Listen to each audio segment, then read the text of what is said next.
તૈયારીઓ છે પ્રધાનમંત્રી મોદીની સાથે જામનગર ખાતે પણ તેઓ જનસભાને સંબોધિત કરશે, ત્યારે જામનગર ખાતે કેવો માહોલ છે અને કેવી તૈયારીઓ છે તે જાણીએ।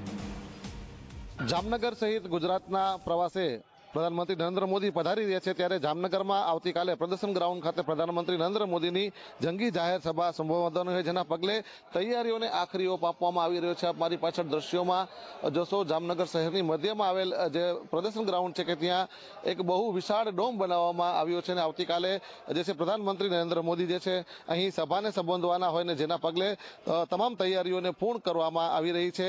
જામનગર લોકસભા બેઠક ઉપર ભારતીય જનતા પાર્ટીના ઉમેદવાર પૂનમબેન માડમ કે સતત ત્રીજી વખત જેની પસંદગી પક્ષ દ્વારા કરવામાં આવી છે અને તેના સમર્થનમાં ચૂંટણી પ્રચાર અર્થે જે છે પ્રધાનમંત્રી નરેન્દ્ર મોદી પધારી રહ્યા છે, ત્યારે આવતીકાલે પ્રધાનમંત્રીની સભાને લઈને તમામ પ્રકારની તૈયારીઓ કરવામાં આવી રહી છે। આપ જોશો, સ્ટેજથી માંડીને તમામ બેઠક વ્યવસ્થાને વિશાળ ડોમ પણ બનાવવામાં આવ્યો છે।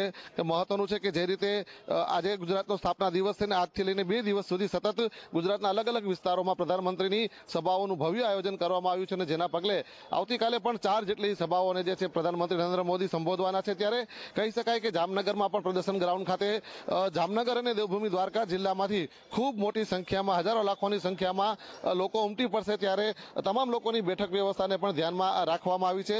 મહત્વનું છે પ્રધાનમંત્રી અહીં પધારી રહ્યા હોય ને હાલ જ્યારે ક્યાંક ને ક્યાંક રાજપૂત સમાજના જે છે આંદોલનો પણ ચાલી રહ્યા, ત્યારે કોઈ પણ પ્રકારની કાયદો વ્યવસ્થાને નુકસાન ના થાય તેને લઈને પોલીસ દ્વારા ચાપતો બંદોબસ્ત પણ રાખવામાં આવ્યો છે। 10 જેટલા આઈપીએસ અધિકારીઓની ટીમની ફોજ ઉતારવામાં આવી છે અને હજારોની સંખ્યામાં પોલીસ કાફલાને બંદોબસ્ત માટે રાખવામાં આવ્યો છે। ત્યારે કહી શકાય કે આવતીકાલે જ્યારે પ્રધાનમંત્રી નરેન્દ્ર મોદીની જામનગર ખાતે સભા યોજાવાની હોય જેને લઈને તૈયારીઓને હાલ અત્યારે આખરી ઓપ આપવામાં આવી રહ્યો છે।